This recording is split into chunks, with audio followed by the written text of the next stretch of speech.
my dear students, welcome to Paryatan Academy. Myself, Hamlesh Yadav, your chemistry teacher. Today I will discuss about the topic of first lesson of the chemistry class 10. Basically मैं आपको बता दूं students कि आज हम लोग कक्षा 10 के रसायन विज्ञान पर डिस्कशन करेंगे लेसन फर्स्ट पर, ठीक है। तो आइए देखते हैं लेसन फर्स्ट जो हमारा है रासायनिक अभिक्रिया एवं समीकरण। इसमें एक लेक्चर हुआ था फर्स्ट हमारा जिसमें आप लोग को रासायनिक अभिक्रिया एवं भौतिक एवं रासायनिक परिवर्तन के बारे में डिस्कशन किए थे। तो आज की जो हेडिंग हमारी है पहली हेडिंग है जिसका नाम है क्या चीज, रासायनिक अभिक्रिया। रासायनिक अभिक्रिया क्या होती है? यानी कि जब दो या दो से अधिक पदार्थ एक दूसरे से क्रिया करके एक नए गुणधर्म वाले पदार्थ का निर्माण करते हैं, उसे हम लोग क्या कहते हैं? रासायनिक अभिक्रिया कहते हैं। यानी रासायनिक क्रिया को ही हम लोग रासायनिक अभिक्रिया कहते हैं। ये ध्यान सुनिएगा कि जब ऑक्सीजन और हाइड्रोजन, यानी कि जब हाइड्रोजन और क्या चीज ऑक्सीजन आपस में क्रिया करके क्या बनाते हैं? H2O। यानी कि यही बात है कि दो भिन्न भिन्न गुणधर्म वाले पदार्थ मिलकर एक नए गुणधर्म वाले पदार्थ का क्या करता है? निर्माण करता है। ये बात है हाइड्रोजन अति ज्वलनशील गैस है और ऑक्सीजन किसी आग को या हाइड्रोजन अति ज्वलनशील गैस है और ऑक्सीजन जलने में सहायता प्रदान करती है। जब दोनों आपस में मिल जाते हैं तो एक नए गुणधर्म वाले पदार्थ का निर्माण करते हैं और यह जल जो है यह आग बुझाने का काम करता है। अति ज्वलनशील गैस जलने में सहायता प्रदान करता है और यह जो है आग को बुझाने में काम करता है, ठीक है। तो यहाँ पर हम देखेंगे कि यहाँ पर हाइड्रोजन हम लोग देख रहे हैं क्या चीज? हाइड्रोजन। हाइड्रोजन हो गया और क्या चीज? ऑक्सीजन हो गया। जब दोनों आपस में मिल रहे हैं तो मिल के क्या बना रहे हैं? जल बना दिए। क्या बना दिए? जल।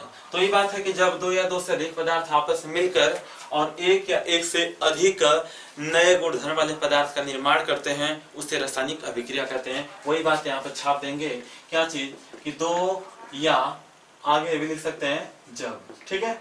जब की बात है कि किस तरीके से? इस तरीके से जब दो या दो से अधिक भी हो सकते हैं, ठीक है। जब दो या दो से अधिक पदार्थ परस्पर क्रिया करके एक या एक से अधिक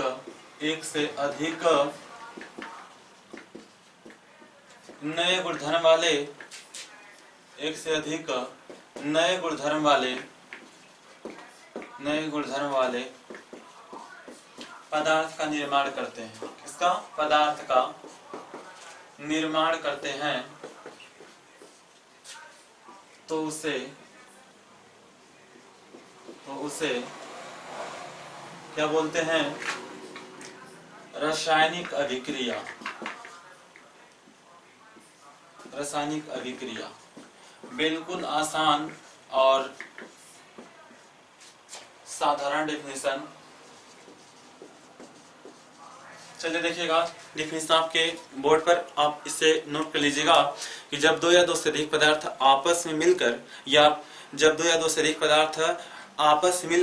या परस्पर क्रिया करके, तो वही बात है कि जब दो या दो से अधिक पदार्थ परस्पर क्रिया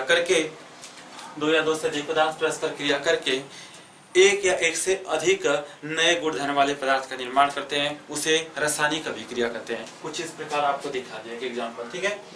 यहाँ पर हम लोग देख रहे हैं कि जो हाइड्रोजन और ऑक्सीजन दोनों भिन्न भिन्न गुणधर्म वाले हैं, बहुत ज्वलनशील गैस और जलने में सहायता करता है और आग बुझाने में काम करता है। तो हम लोग यहाँ पर रासायनिक अभिक्रिया की बात कर रहे हैं। तो रासायनिक अभिक्रिया में बात है कि कौन कौन से पदार्थ लिया गया जब दो या दो से अधिक पदार्थ आपस मिलकर एक या एक से अधिक नए पदार्थ निर्माण करते हैं, उससे हम लोग रासायनिक अभिक्रिया कहते हैं। तो यहाँ पर क्या लिख देंगे? रासायनिक अभिक्रिया। रासायनिक तो हम लोग क्या कहेंगे? रासायनिक अभिक्रिया बोलेंगे, ठीक है। तो ये हो गया क्या चीज? रासायनिक अभिक्रिया हो गया। किसी यानी कि कौन कौन पदार्थ लिया गया है, यानी कौन कौन से पदार्थ को मिलाकर एक नए पदार्थ का निर्माण कर रहे हैं, तो उसको जब हम लिखेंगे कौन कौन पदार्थ हाइड्रोजन के लिए ऑक्सीजन के लिए इन दोनों पदार्थ को मिलाकर एक नए पदार्थ का निर्माण कर दिए, तो इस हम लोग क्या कहेंगे? रासायनिक अभिक्रिया। रासायनिक समीकरण की बात आती है इसमें, रासायनिक समीकरण की।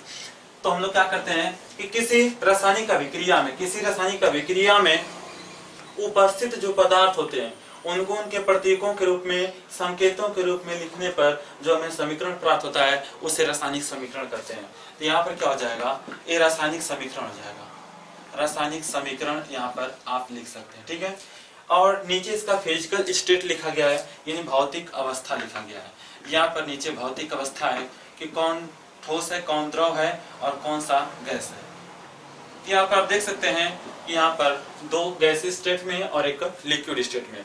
तो बात आपको समझ में आया होगा कि रासायनिक अभिक्रिया क्या होती है और रासायनिक समीकरण क्या होता है। रासायनिक समीकरण अभी आपको डिफिनेशन बता रहे हैं, लेकिन यह देख लीजिएगा कि रासायनिक अभिक्रिया जो पदार्थ हम लोग लेते हैं और कौन कौन पदार्थ ले रहे हैं, क्या किन पदार्थों को मिलाने पर कोई एक नया पदार्थ बनता है, उनको जब लिख देंगे और इस तरीके से, तो उससे हम लोग रासायनिक अभिक्रिया कहेंगे। और यहाँ पर क्या हो रहा है, यहाँ पर देख लीजिएगा, उसको किसी रासायनिक अभिक्रिया को जब प्रतीक के रूप में, संकेत के रूप में जब हम लोग प्रदर्शित करते हैं उसे रासायनिक समीकरण कहते हैं। नीचे उसकी अवस्था को दिखा दिया गया, ठीक है। तो ये होगी बात क्या चीज, रासायनिक अभिक्रिया की। रासायनिक अभिक्रिया का डिफिनेशन आपको पता चल गया कि जब दो से अधिक पदार्थ आपस में परस्पर क्रिया करके दो या दो से अधिक नए या एक से अधिक नए गुणधर्म वाले पदार्थ क्या कर लेते हैं, निर्माण कर लेते हैं, उसे हम लोग क्या कहते हैं, रासायनिक अभिक्रिया। अब बात आती है क्या चीज, रासायनिक, एक बात है क्या चीज यहाँ पे, अभिकारक और उत्पाद। कि अभिकारक किसे कहेंगे, अगली हेडिंग डाल दीजिएगा अभिकारक, और एक हेडिंग रहेगा क्या चीज, उत्पाद। अभिकारक और उत्पाद क्या है, अभिकारक हम लोग रिएक्टेंट बोलते हैं, रिएक्टेंट, और इसको क्या बोलते हैं, प्रोडक्ट। चलिएगा दोनों देख लीजिएगा हेडिंग, रिएक्टेंट और प्रोडक्ट का। यानी कि अभिकारक जो होता है उसे हम लोग कहते हैं ऐसे पदार्थ जो रासायनिक अभिक्रिया में भाग लेते हैं। क्या चीज, ऐसे पदार्थ जो रासायनिक अभिक्रिया में भाग लेते हैं, ठीक है। तो यहाँ पर डिफिनेशन लिखेगा, ऐसे पदार्थ जो रासायनिक अभिक्रिया में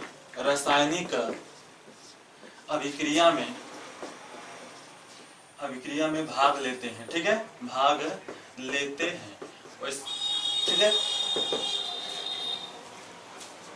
ऐसे पदार्थ जो रासायनिक अभिक्रिया में भाग लेते हैं उसे हम लोग अभिकारक कहते हैं। और ऐसे पदार्थ या वे पदार्थ जिनका निर्माण रासायनिक अभिक्रिया में होते हैं, ऐसे पदार्थ जिनका निर्माण रासायनिक अभिक्रिया में होता है, ऐसे पदार्थ जिनका निर्माण रासायनिक अभिक्रिया में होता है। यानी वही बात है, ऐसे पदार्थ जिनका निर्माण रासायनिक अभिक्रिया में होता है उसे हम लोग उत्पाद कहेंगे। ऐसे, और जिसका ऐसे रासायनिक अभिक्रिया या ऐसे रासायनिक अभिक्रिया, ऐसे पदार्थ जो रासायनिक अभिक्रिया में क्या करते हैं, भाग लेते हैं। बहुत छोटी सी बात है, आसान बात है। इसको हम कैसे देख सकते हैं, वही बात है, यहाँ पर देख लीजिएगा। उदाहरण के रूप में जब हम लेंगे और पहचानेंगे क्या चीज, किसका ऑक्सीकरण हो रहा है और किसका अपचयन हो रहा है, आसानी से बता सकते हैं, ठीक है। ऑक्सीकरण या अपचयन वो अलग बात है, लेकिन यहाँ पर हम लोग जानेंगे क्या चीज कि किस पदार्थ का कौन सा पदार्थ अभिकारक है, कौन सा उत्पाद है। चलिए देखिएगा, लिख देंगे क्या चीज, हाइड्रोजन व ऑक्सीजन। क्या लिख देंगे कि हाइड्रोजन व ऑक्सीजन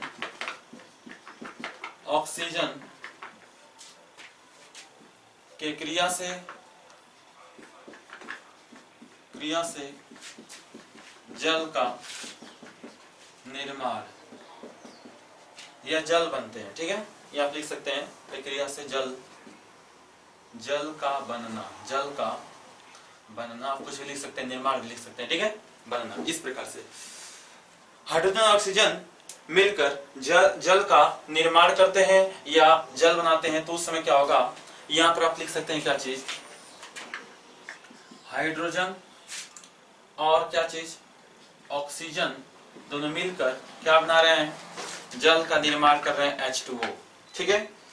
तो यहाँ पर इन दोनों पदार्थ को हम लोग क्या बोलेंगे और इसको क्या बोलेंगे, तो इन दोनों पदार्थ को क्या बोलेंगे, अभिकारक। क्या बोलेंगे, अभिकारक। इसको क्या बोलेंगे, उत्पाद। ऐसा क्यों, क्योंकि हम आपको बता रहे हैं कि ऐसे यह क्या हो गया, रासायनिक अभिक्रिया। वही बात करा कि हाइड्रोजन और ऑक्सीजन मिलकर या के क्रिया से जल का निर्माण होता है, या जल का बनना, यहाँ पर जल का निर्माण बेटर होगा, निर्माण, जल का निर्माण होता है। ठीक है, तो हाइड्रोजन और ऑक्सीजन के संयोग से क्या हो जाता है, जल का निर्माण हो जाता है। तो यहाँ पर क्या होगा, हाइड्रोजन ऑक्सीजन ये दोनों क्या है, ये अविकारक है। क्या है, अविकारक है, अविकारक। और ये क्रिया से क्या बन जाता है, जल। यह क्या हो गया, उत्पाद हो गया। क्या हो गया, उत्पाद। यानी कि वही बात है, क्या चीज कि रासायनिक अभिक्रिया में जो लोग भाग लेते हैं, किसी रासायनिक अभिक्रिया में जो लोग भाग लेते हैं, रासायनिक अभिक्रिया में भाग लेने वाले पदार्थ को अभिकारक, और जिसका निर्माण होता है उसे उत्पाद कहेंगे। चलिएगा, यही बात है। ऊपर हम लोग कुछ समय पहले लिखे थे क्या चीज, यहाँ आप लिखे थे क्या चीज, हाइड्रोजन। यहाँ लिखा गया था क्या चीज, हाइड्रोजन, और यहाँ लिख देते क्या चीज, ऑक्सीजन, और इसके बाद यहाँ लिख दे क्या चीज, जल। तो क्या हो गया, ऊपर तो हो गया रासायनिक समीकरण, ऊपर हो गया क्या चीज, रासायनिक अभिक्रिया हो गया, ऊपर रासायनिक अभिक्रिया हो गया, और नीचे मिल गया क्या चीज, रासायनिक समीकरण। नीचे मिल गया रासायनिक समीकरण। तो इसमें आपको बताया जाए कि इसमें कौन अभिकारक, कौन सा उत्पाद। यहाँ पर क्या बोल रहा है क्या चीज कि ऐसे पदार्थ जो रासायनिक अभिक्रिया में भाग लेते हैं। तो रासायनिक अभिक्रिया में कौन भाग ले रहा है, कौन भाग ले रहे हैं, यही लोग तो भाग ले रहे हैं, हाइड्रोजन और ऑक्सीजन। तो ये बात कर रहा है कि रासायनिक अभिक्रिया में भाग लेने वाले पदार्थ को हम लोग अभिकारक कहते हैं। तो यही लोग भाग ले रहे हैं। ठीक है, फिर इसके बाद कर रहा है कि ऐसे पदार्थ जिनका निर्माण रासायनिक अभिक्रिया में होता है। तो किसका निर्माण हो रहा है, जल का, यानी कि H2O का। तो आपको बात एकदम बिल्कुल समझ में आ गया होगा क्या चीज, अभिकारक किसे कहते हैं, ऐसे पदार्थ जो रासायनिक अभिक्रिया में भाग लेते हैं, या ऐसे पदार्थ जो रासायनिक अभिक्रिया में भाग लेते हैं, उस हम लोग क्या कहते हैं, अभिकारक। यह छोटा सा आप कर सकते हैं, किसी रासायनिक अभिक्रिया में भाग लेने वाले पदार्थ को हम लोग अभिकारक कहेंगे, और किसी रासायनिक अभिक्रिया में जिस पदार्थ का निर्माण होता है उसे हम लोग क्या कहेंगे, उत्पाद कहेंगे। तो आइए आगे चलते हैं स्टूडेंट। इसके बाद हमारी जो अगली हेडिंग होगी, इसमें रासायनिक समीकरण पढ़ेंगे। क्या पढ़ेंगे, रासायनिक समीकरण। रासायनिक समीकरण क्या होता है, रासायनिक समीकरण डालिएगा, रासायनिक समीकरण। रासायनिक समीकरण का मतलब है, रासायनिक का मतलब केमिकल, समीकरण को हम लोग बोलते हैं इक्वेशन, यानी केमिकल इक्वेशन क्या है, रासायनिक समीकरण। बहुत आसान, बहुत साधारण। ठीक है, अभी हम लोग एग्जांपल ले रहे हैं क्या चीज, हाइड्रोजन और ऑक्सीजन मिलकर, यानी कि यहाँ आप लिख रहे हैं क्या चीज, हाइड्रोजन, हाइड्रोजन और क्या चीज, हाइड्रोजन मिल रहे हैं और ऑक्सीजन क्या बना रहे हैं, जल। अभिकारक, इधर उत्पाद। चलिए, तो यहाँ पर हम देख रहे हैं रासायनिक समीकरण किसे कहेंगे। क्या होता है, किसी रासायनिक अभिक्रिया में, यही तो है रासायनिक अभिक्रिया, जब दो या दो से अधिक पदार्थ मिलकर एक या एक से अधिक नए गुणधर्म वाले पदार्थ निर्माण करते हैं, रासायनिक अभिक्रिया। तो रासायनिक अभिक्रिया, रासायनिक अभिक्रिया आप लिख दें क्या चीज, किसी रासायनिक अभिक्रिया, किसी रासायनिक अभिक्रिया में, या किसी रासायनिक अभिक्रिया में उपस्थित, किसी रासायनिक अभिक्रिया में उपस्थित अभिकारी पदार्थ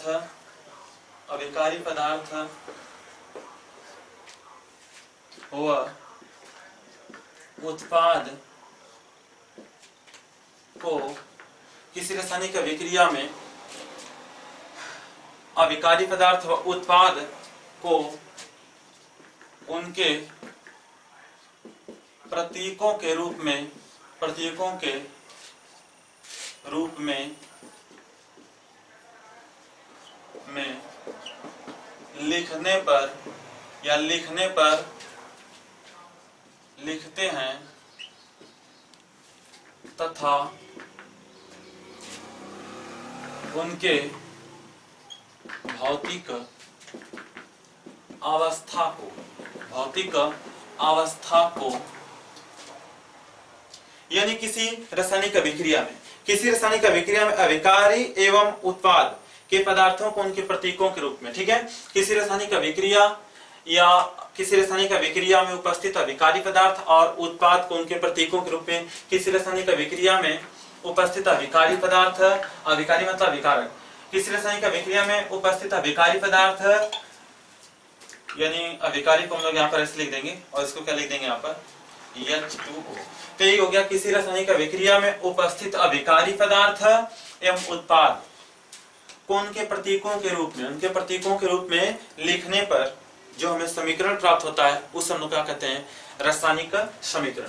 और साथ में उसके अवस्था को भी हम लोग क्या करते हैं, दिखाते हैं। क्या करते हैं, उसकी अवस्था को दिखाते हैं। तो हो गया क्या चीज, रासायनिक समीकरण। छोटा सा डिफिनेशन ऐसे दे दीजिएगा, इतना अगर बड़ा नहीं करना चाहते हैं, सिंपल सी बात है कि किसी रासायनिक अभिक्रिया को, किसी रासायनिक अभिक्रिया के प्रतीकात्मक निरूपण को, किसी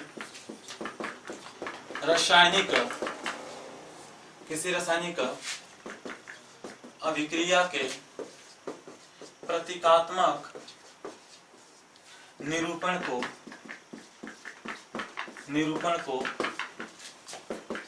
रासायनिक समीकरण कहते हैं। रासायनिक समीकरण कहते हैं। यहाँ से आपका कंफर्म हो जाएगा कि जब दो या दो से अधिक पदार्थ आपस में मिलकर एक से अधिक नए पदार्थ का निर्माण करते हैं, उसे हम लोग रासायनिक अभिक्रिया कहते हैं। तो ये बात हो गया किसी रासायनिक अभिक्रिया में। क्या चीज, किसी रासायनिक अभिक्रिया में, बोल रहा है किसी रासायनिक अभिक्रिया के प्रतीकात्मक निरूपण को, वही हो गया किसी रासायनिक अभिक्रिया के प्रतीकात्मक यानी प्रतीकों के रूप में, संकेतों के रूप में लिखने पर जो हमें समीकरण प्राप्त होता है उसी को हम लोग क्या कहते हैं, रासायनिक समीकरण। एक बात और कर सकते हैं, क्या चीज, कि किसी रासायनिक अभिक्रिया में उपस्थित सभी पदार्थ, किसी रासायनिक अभिक्रिया में उपस्थित सभी पदार्थों को उनके प्रतीकों के रूप में या संकेतों के रूप में लिखने पर तथा उनके भौतिक अवस्थाओं को भी लिखने पर जो हमें समीकरण प्राप्त होता है उसे हम लोग रासायनिक समीकरण कहते हैं। और रासायनिक समीकरण जो होते हैं, रासायनिक समीकरण को लिखते समय हम लोग क्या करते हैं, ये तो हो गया क्या चीज, ऊपर वाला क्या हो गया, रासायनिक अभिक्रिया, ये हो गया क्या चीज, रासायनिक अभिक्रिया, अभी बात किया गया था। और नीचे वाला क्या हो गया, नीचे वाला हो गया क्या चीज, रासायनिक समीकरण। एक छोटी सी बात है, रासायनिक समीकरण को हम लोग नीचे लिखे हैं, इसको बोलेंगे रासायनिक समीकरण। ये जो नीचे लिखा गया है पूरे को हम लोग रासायनिक समीकरण बोलेंगे, यानी कि रासायनिक अभिक्रिया में उपस्थित सभी पदार्थों को उसके प्रतीक के रूप में लिखेंगे और साथ में उसके भौतिक अवस्था को दिखाएंगे, तब जाकर हमारा रासायनिक समीकरण प्राप्त होगा।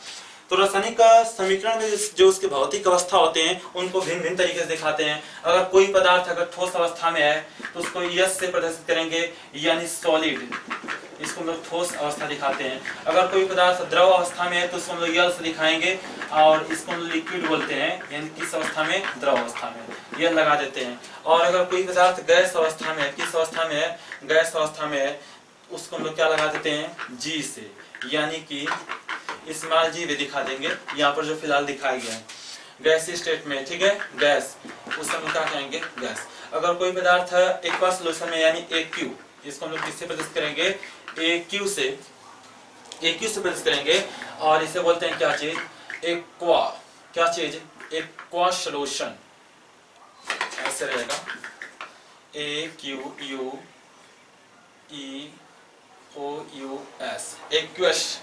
एक्वियस सॉल्यूशन इसको बोलते हैं, यानी कि जली विलयन, इसको क्या बोलते हैं, जली विलयन इसको बोल देते हैं, ठीक है।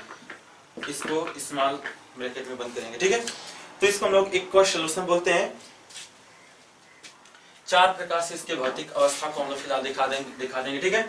और एक छोटी सी बात है कि ये तो हो गया क्या चीज, कि किसी रासायनिक समीकरण को हम लोग इस तरीके से प्रदर्शित करेंगे।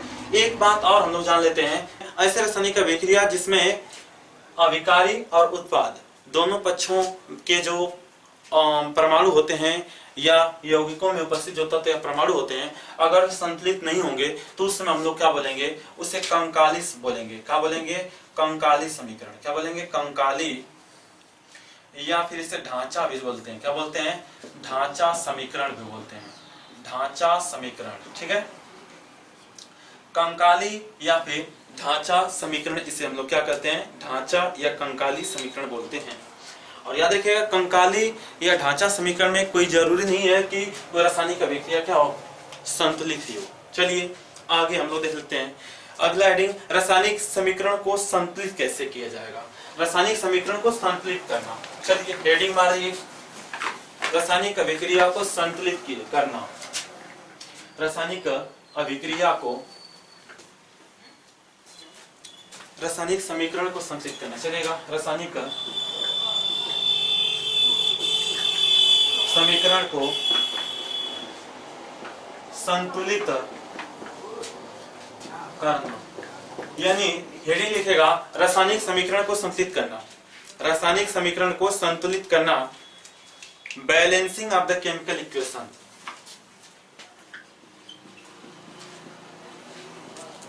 बैलेंसिंग ऑफ द, संतुलित करना ऑफ द केमिकल इक्वेशन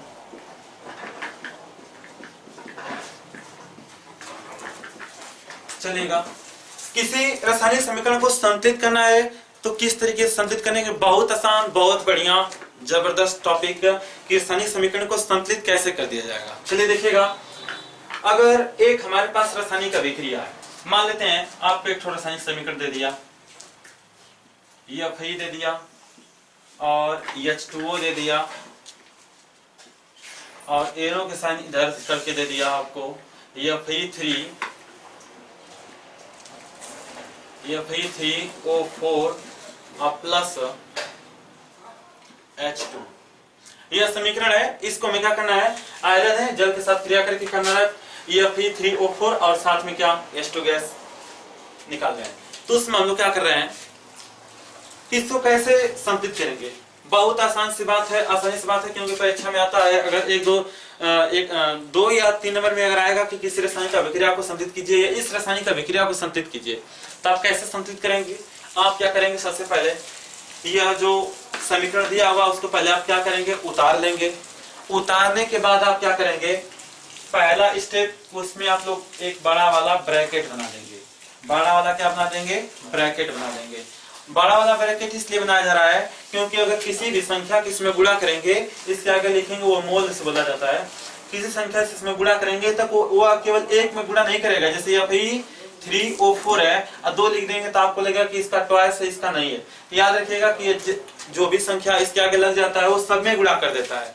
याद सोचिएगा, किसी रासायनिक अभिक्रिया को अगर बैलेंस करना है तो आपको करना क्या चीज है, उस रासायनिक अभिक्रिया को पहले क्या कर लीजिएगा, ये रासायनिक अभिक्रिया रासायनिक समीकरण को क्या कर लीजिएगा, उतार लीजिएगा। ये रासायनिक समीकरण है, रासायनिक अभिक्रिया होता है तो वो अक्षर में लिखा गया होता है, ये जबकि किस में लिखा गया है, वो शब्दों में लिखा गया होता है। और यह किस में लिखे, हम लोग अक्षर में लिखे हैं, लेटर्स में लिखे हैं, चलेगा, तत्वों के प्रतीकों के संकेत के रूप में लिखे हैं। चलिए यहाँ देखिएगा, किसी भी रासायनिक अभिक्रिया समीकरण को हम लोग क्या करेंगे, पहले उतार लेंगे। उतारने के पहला बात क्या करेंगे, पहले हम लोग सभी बड़े कोष्ठक से क्या कर देंगे, उसको घेर देंगे। फिर इसके बाद हमारे पास एक और टेबल बनेगा।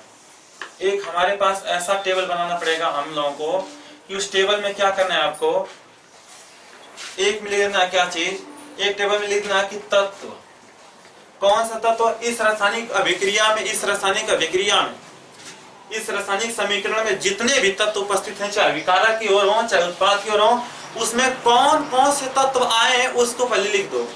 Fe वाला है, इसमें Fe लिख दो। Fe प्रकार के लोग हैं और हाइड्रोजन वाले हैं, इसमें हाइड्रोजन को लिख दो। और कौन से, ऑक्सीजन। इधर कोई दूसरे प्रकार के नहीं, Fe हाँ लिख दिए, ऑक्सीजन यहाँ पे, हाइड्रोजन यहाँ पे। यानी कि इसमें कुल कितने प्रकार के इसमें तत्व उपस्थित हैं, तो 3 प्रकार के ही हैं। केवल Fe है इसमें, H है और ऑक्सीजन है। कैट में इससे मतलब नहीं है, फिलहाल यही लिखना है कि इसमें कौन कौन से पदार्थ आए हुए हैं, तो उसको आप लोग क्या कर दीजिए, टेबल में लिख दो। फिर इसके बाद क्या कीजिए आप लोग, एक में क्या लिख दीजिए, अभिकारक। एक में क्या लिखना है, अभिकारक लिख देना है। और एक में क्या लिखना है, उत्पाद। इसमें क्या करना है, अभिकारक, इसमें लिखना है क्या चीज कि रासायनिक समीकरण में उपस्थित सभी तत्व या परमाणुओं को लिखना है इसमें संकेत के रूप में। इसके बाद इसमें अभिकारक वाले लिखना है कि अभिकारी पदार्थ में जो Fe है वो कैट उस तत्व या परमाणु को अपने अंदर रखते हैं, यानी कि अभिकारक की ओर कितने Fe परमाणु उपस्थित है उसकी संख्या लिख देंगे। और उत्पाद में क्या करेंगे, उत्पाद वाले यानी Fe उत्पाद में Fe के कुल कितने परमाणु उपस्थित है यहाँ पर रख देंगे। चलिए Fe अभिकारक में कुल का ठो, Fe का ठो आपको दिख रहा है, एक ठो दिख रहा है, ठीक है। और इसके बाद उत्पाद में कट दिख रहे हैं, 3 ठो दिख रहे हैं, तो यहाँ पर 3 लिख दीजिए। इसके बाद H अभिकारक में कट है 2 ठो है, और उत्पाद वाला में H कट है 2 ठो है। ऑक्सीजन बचा, ऑक्सीजन कट है अभिकारक में 1 ठो, ऑक्सीजन इधर कट है 4 ठो, ठीक है। इतना लिख दिए। अब आपको एक काम करना है, क्या चीज कि ऐसी संख्या सब गुणा करते जाइए कि मतलब सब आपस में क्या हो जाए, बराबर हो जाए। चलिए ये तो बराबर है, इसमें कोई लेना देना नहीं है। आप एक काम कीजिए, सबसे पहले क्या कीजिए कि इसमें देखिएगा कि सबसे किसी इस रासायनिक समीकरण में उपस्थित ऐसे कौन से तत्व है जिसके परमाणु संख्या सबसे अधिक है। इसमें हम लोग देख रहे हैं कौन सा है, Fe3O3, ये वाला अधिक है। और कौन कौन से हैं, ऑक्सीजन वाले इसमें कम है, तो कम वैसे हमको अधिक वाला लेकर चलना। इसमें देखिए 4, इसमें कितना है, 1 है। आप सोचिएगा ऑक्सीजन की दर, यानी कि हम देख सकते हैं इस तत्व में ऑक्सीजन उत्पाद कट है, उत्पाद में ऑक्सीजन के परमाणु कट हो 4 थे, और अभिकारक में ऑक्सीजन के परमाणु 1 ठो। कितना से गुणा करेंगे कि अभिकारक और उत्पाद दोनों बराबर हो जाए, तो हम लोग क्या करेंगे, 4 से गुणा करेंगे। और किस वाले में गुणा करेंगे, ऑक्सीजन वाले में हम लोग 4 से गुणा करेंगे, और किधर, अभिकारक की तरफ, तब जाके अभिकारक और उत्पाद दोनों बराबर। उत्पाद में नहीं करना है हमको, बराबर न करना है, तो हम लोग 4 से गुणा करेंगे। तो 4 से जब गुणा करेंगे यहाँ पर तो हो जाएगा 4H2O। चलिए इसके बाद ये लोग तो बराबर हो गए। हाइड्रोजन देख रहे हैं, हाइड्रोजन फिलहाल हमारे पास बराबर है। हाइड्रोजन अभी डिस्टर्ब हो गया, क्योंकि इसके पहले जब 4 नहीं था तो 2 और 2 थे, बराबर थे। चलिएगा कोई बात नहीं है। चलिए जब हम लोग यहाँ पर 4 से गुणा किए हैं, इसमें 4 से गुणा किए हैं, तो यहाँ पर 4 और 4, यानी अभिकारक में 4 ऑक्सीजन और उत्पाद में 4 ऑक्सीजन। ऑक्सीजन तो बैलेंस हो गया, लेकिन ये काम तुरंत बिगड़ गया है। क्यों, क्योंकि ऑक्सीजन 8 हो गया उधर, और ऑक्सीजन इधर कट हो गया 2, ऑक्सीजन इधर 2 थे, इधर ऑक्सीजन कट हो गया 8 हो गया, यानी कि इधर ऑक्सीजन 8 हो, मतलब 4 से गुणा किया होगा तभी तो कितना हो गया, 8। एक काम सोचो कि जब उधर 8 ऑक्सीजन हो गया तो हम लोग क्या करें कि इधर भी 8 ऑक्सीजन हो जाए, तो हम लोग इसमें 4 का क्या कर देंगे, गुणा, तभी तो 8 ऑक्सीजन होगा। तो यहाँ भी हम लोग क्या कर देंगे, 4 से गुणा, क्योंकि 2 पहले साथ 2 इसमें था। जब 4 का गुणा उधर अगर करेगा तो इधर तो हमको खुद करना पड़ेगा। 4 से गुणा तो इधर भी हो जाए कितना, 8, यानी इधर भी 8 ऑक्सीजन, इधर भी हो गया, सॉरी 8 हाइड्रोजन इधर, 8 हाइड्रोजन इधर हो गए। इसके बाद 4 ऑक्सीजन उधर है और इधर 4 ऑक्सीजन इधर है, ठीक है, ऑक्सीजन होंगे। इसके बाद Fe की बात करेंगे तो Fe इधर 3 ठो, Fe इधर का 1 ठो है, Fe इधर 3 ठो, Fe इधर 1 ठो है। तो आप सोचिएगा कि बराबर करने के लिए किधर गुणा कर दें, 3 का गुणा इधर की इधर, अगर इधर करेंगे ना हो जाएगा तो हम लोग किधर करेंगे, इधर।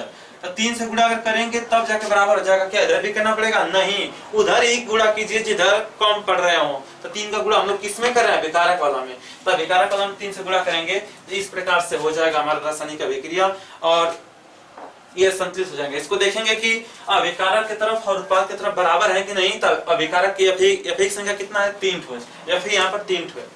इसके बाद क्या चीज, हाइड्रोजन 8 गो, यहाँ भी हाइड्रोजन 8 गो, ऑक्सीजन का 4 ठो, ऑक्सीजन यहाँ पर 4 ठो। ये अभी हमारा रासायनिक अभिक्रिया संतुलित नहीं है।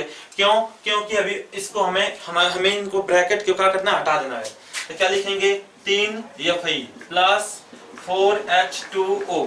इसके बाद क्या लिख देंगे, Fe3O4, फिर इसके बाद क्या चीज, 4H2।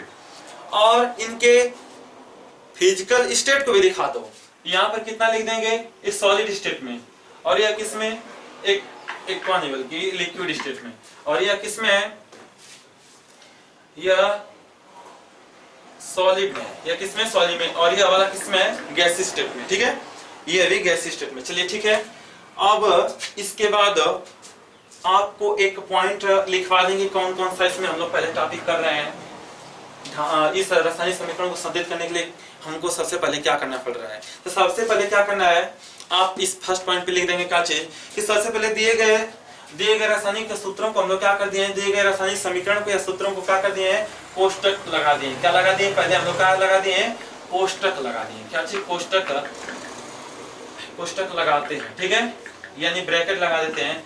इसके बाद हम लोग क्या करते हैं, किसी रासायनिक समीकरण में, किसी दिए गए रासायनिक समीकरण में सबसे पहले बड़े वाले कोष्टक से घेर दिया जाता है।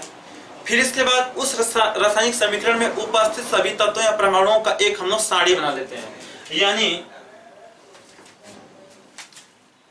अभिकारी, अभिकारी का मतलब अभिकारक, अभिकारक व उत्पाद के तत्वों की सारणी, क्या बना दे, सारणी। फिर उस सारणी में हम लोग क्या कर दें, किसी निश्चित संख्या से क्या कर देंगे, गुणा कर देंगे। क्या कर देंगे, किसी निश्चित संख्या से गुणा करेंगे कि किसकी संख्या बराबर है, किसकी संख्या बराबर नहीं है, गुणा कर देंगे। फिर गुणा करने के बाद क्या कर देंगे, ब्रैकेट को हटा देंगे। क्या कर देंगे, कोष्टक को हटा देंगे। कोष्टक को हटाते हैं, कोष्टक को हटाते हैं तथा उसकी भौतिक अवस्था भी दिखाएं और उसकी भौतिक अवस्था को प्रदर्शित, इसकी भौतिक अवस्था को प्रदर्शित करते हैं। प्राप्त समीकरण हमारा क्या हो जाएगा, रासायनिक समीकरण को हम लोग आसानी से क्या कर देंगे, संकलित कर देंगे। और अब जो हमारा नेक्स्ट टॉपिक होगा उसमें हम लोग पढ़ेंगे क्या चीज, रासायनिक अभिक्रिया के प्रकार। एक छोटी सी और हेडिंग हम लोग देख लेते हैं कि इसको कैसे बैलेंस करें, यानी कि Mg और ऑक्सीजन को बदलना है क्या चीज, MgO में, और देखना है कि इसको संकलित है या नहीं है, कैसे होगा। सिंपल सी बात, दिए गए रासायनिक समीकरण को हम लोग क्या कर देंगे, इसको तो डायरेक्ट उसी तरह बदल देंगे। Mg बैलेंस ऑक्सीजन बैलेंस नहीं है तो ऑक्सीजन दो ठे यहाँ पर एक है, यहाँ पर दो लगा देंगे, तब दो ठो ऑक्सीजन इधर हो गया, दो ठो ऑक्सीजन, लेकिन मैग्नीशियम इधर दो ठे, इधर एक ठो, यहाँ पर दो लगा देंगे। लेकिन इसको कैसे आप बैलेंस करेंगे, रूल के अकॉर्डिंग कैसे बैलेंस करेंगे, तो आप क्या करेंगे, दिए गए जो रासायनिक समीकरण होगा पहले इसको लिख देंगे, फिर क्या लगा देंगे, ब्रैकेट। पहली बार में क्या लगा देंगे, ब्रैकेट। पहले कोष्टक लगा देंगे, कोष्टक लगा के आप लोग क्या बना देंगे, एक टेबल बना देंगे। और उस एक टेबल बनाएंगे कुछ इस प्रकार से, और टेबल बना देंगे, लिख देंगे कि उस रासायनिक अभिक्रिया में कौन कौन से तत्व उपस्थित है, तो कौन कौन है, मैग्नीशियम है, और कौन चीज है, ऑक्सीजन, इसके अलावा तो और कोई नहीं है। अभिकारी वाला में कितने हैं, अभिकारी वाला में एक ठो मैग्नीशियम, उत्पाद वाला में का ठो मैग्नीशियम एक ठो, ऑक्सीजन का ठो अभिकारी में दो ठो, इधर का ठो है एक ठो, मैग्नीशियम एक ठो, मैग्नीशियम एक ठो, ऑक्सीजन इधर का ठो दो ठो, इधर मैग्नीशियम का ठो एक ठो, इधर का ठो ऑक्सीजन एक ठो, बराबर करना है हमको, ठीक है। तो ऑक्सीजन हम लोग देख रहे हैं यहाँ पर, पहले किस, ये तो मैग्नीशियम बराबर, इसको पहले टच मत कीजिए, जो अनबैलेंस है उसी को पहले बैलेंस करना पड़ता है। यहाँ पर दो, यहाँ पर एक है, तो हम लोग क्या करते हैं, दो से गुणा कर दें, दो से गुणा कर देंगे तब तो बराबर हो जाएगा। तो आप सोचिए दो से गुणा किधर किया, विकारक वाला में, ऑक्सीजन में दो से गुणा करना है, दो से गुणा करना किधर, विकारक में कि उत्पाद में, तो हम लोग किधर किए हैं, उत्पाद में, तो यहाँ पर हम लोग दो से गुणा कर देंगे। फिर इसके बाद दो से जब गुणा कर दिए हैं तो देखिएगा, जब दो से गुणा करें ऑक्सीजन, तो ऑक्सीजन तो बैलेंस हो गया, ऑक्सीजन बैलेंस हो गया, लेकिन मैग्नीशियम को डिस्टर्ब कर दिया, क्योंकि मैग्नीशियम इधर कट हो गया, दूट हो गया। तुरंत यहाँ दो का गुणा जब करें तो मैग्नीशियम में भी क्या हो जा रहा है, दो का गुणा हो जा रहा है, क्योंकि एक कोष्टक के अंदर है। तो आप सोचिएगा कि जब मैग्नीशियम इधर दो ठा हो गया तो उधर कितना गुणा करना पड़ेगा मैग्नीशियम दो करने के लिए, फिर दो से गुणा कर दीजिए, हो गया। लिख देंगे क्या चीज, अब क्या करना है, गुणा कर देंगे, फिर इसके कोष्टक को क्या अंत में लिखा है क्या चीज, अभिकारी पदार्थों के तत्वों को सारणी बनाएंगे, फिर किसी तत्वों की निश्चित संख्या से गुणा कर देंगे, कोष्टक को हटा के उसके भौतिक अवस्था को लिख देंगे। तो आप क्या लिख देंगे, Mg प्लस क्या चीज, O2, फिर इसके बाद एरो साइन 2MgO, और यहाँ पे सॉलिड स्टेट या गैसीय स्टेट है, और यह किसमें है, सॉलिड स्टेट में, ठीक है। यह बात हो गई क्या चीज, किसी रासायनिक अभिक्रिया, किसी रासायनिक समीकरण को संतुलित करने की। और अगले टॉपिक में हम लोग पढ़ेंगे किसी रासायनिक अभिक्रिया के प्रकार, कि रासायनिक अभिक्रिया कौन कौन से प्रकार है, संयोजन अभिक्रिया, वियोजन अभिक्रिया, अपघटन अभिक्रिया, ऑक्सीकरण अपक्षय अभिक्रिया, इसकी बात करते हैं। नेक्स्ट सेशन में हमारे साथ जुड़े रहने के लिए बहुत बहुत धन्यवाद। Thank you my dear students.